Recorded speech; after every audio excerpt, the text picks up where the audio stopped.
Hi, and welcome to Fedmail. Thank you for joining us this week. I hope you're in good health and in good spirits and staying dry on this very wet Friday afternoon. Shabbat Shalom to you. Let's kick it off with a few programs coming up. The first of which is tomorrow evening. Major program for the community, Torathon. Now celebrating its, how many years? It's been going on for a very long time.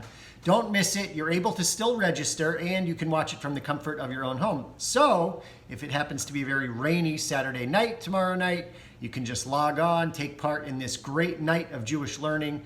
Speakers from around the community are giving different presentations on a huge variety of topics. No charge to attend, although we, of course, are grateful for any donations. And we want to see you there. So if you haven't registered yet, check out the link below or just visit jfcm.org/Torathon. Easy to sign up. You can get the Zoom link for the programs that you want to go to, and we look forward to seeing you there. Also coming up later this week, Hadassah is having a fashion show. We've been talking about it for a long time. The day has finally arrived, November 17th, Hadassah's informal fashion show. Check out the flyer below for more information. On the 21st, there are three major programs taking place. Temple Emmanuel Sinai is holding a virtual program to talk about the history of Danish Jews, and that's very interesting, related to the experience during the Holocaust, that famous story of the rescue of Danish Jewry.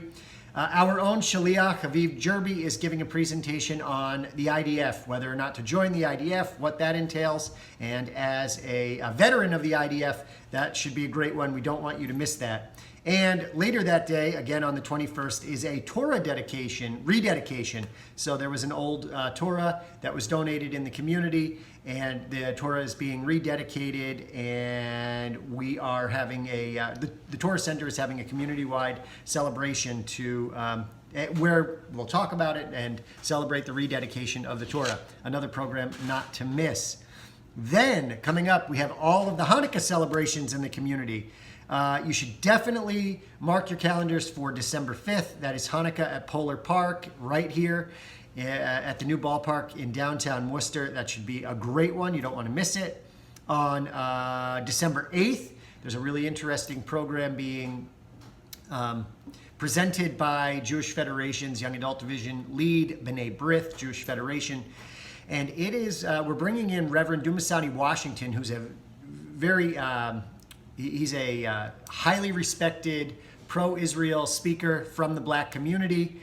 He's going to be giving a talk on a new era of cooperation between the Jewish and the Black community, and that there's a flyer below. You can check out more information on that. We'd love to have you there. And then the following day, December 9th, the Central Mass Jewish Theater Company is holding a program on Bob Dylan, the life and songs of Bob Dylan.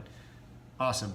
So there is, of course, a ton going on. And this past week, there were two major holidays or commemorations that took place. The first was Kristallnacht, which is observed November 9th and 10th, which is the commemoration or the day in which we remember the night of destruction that took place across Germany and Nazi-occupied Austria in 1938, when tens of thousands of Jewish homes and businesses were destroyed, synagogues were burnt, tens of thousands of Jewish men were rounded up and brought to concentration camps, and Holocaust experts call that the beginning of the physical Holocaust. The Nuremberg laws, of course, were passed in the early 1930s at the very start of the Nazi regime, which greatly curtailed Jewish life, and there were a number of seriously punitive laws stopping Jewish Germans from living freely. So by 1938, things had gotten very severe. There was the expulsion of a number of Polish citizens from Germany, many of whom had Jewish descent. The family of one of those Polish citizens that had been left basically in no man's land between Poland and Germany after the expulsion from Nazi Germany went into the Foreign Office in Paris, assassinated a diplomat, and the Nazis used that as an excuse to unleash a night of fury and terror across Germany and Nazi-occupied Austria.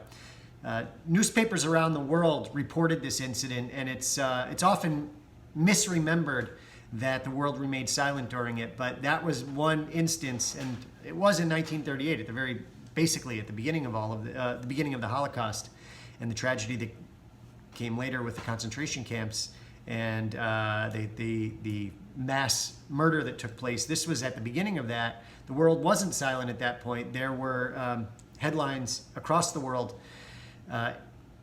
really talking about how disgusted they were at the Nazi regime for engaging in this. But ultimately that was quieted after some time, and countries didn't open up their borders to letting in refugees. Only the Kristallnacht happened only a few weeks after the Evian conference, whereby the world shut their doors to Jewish immigration. And of course, the British, who controlled Palestine at that time, had closed doors to Jewish immigration to Palestine in an effort to maintain friendship, cooperation, and stability among the Arab population there. And then, of course, only a year later, the St. Louis, that famous passenger ship, attempted to bring refugees to a number of countries, including our own. They were turned away, brought back to Europe, and most of the passengers on board that ship, Jewish passengers, all of them, were murdered in concentration camps. So Kristallnacht is certainly a date on the calendar that we remember and never forget, and was a complete night of terror. So we observed that on November 9th and 10th, as I mentioned, and then on November 11th, we observed Veterans Day. And we want to thank our veterans for their service to our country. And Veterans Day also marks, it was chosen November 11th because that was the Armistice Day during World War I. And World War I, of course, has major significance in how it played into the ideology that ultimately led to World War II. So there's a lot at play there. There's a lot as it relates to the Jewish community. We want to also emphasize our Jewish war vets. And I know that there is an effort locally to identify more of our Jewish war vets to continue to keep that group active. I've met with a few of the leaders of that organization, and we hope to have some programs coming up. But with Veterans Day happening just a few days ago, we want to recognize and say thank you to all of our veterans and to all of our Jewish war veterans. With that, after this particular edition of Fedmail being 8 minutes long, I just want to again wish you a good Shabbos, Shabbat Shalom, stay healthy, and most importantly, see you at Torathon tomorrow night. Don't forget to register. Tell your friends, tell your family members, tell your countrymen, come on by. Let's have a good turnout for Torathon. Thank you all so much. Shabbat Shalom. Bye-bye.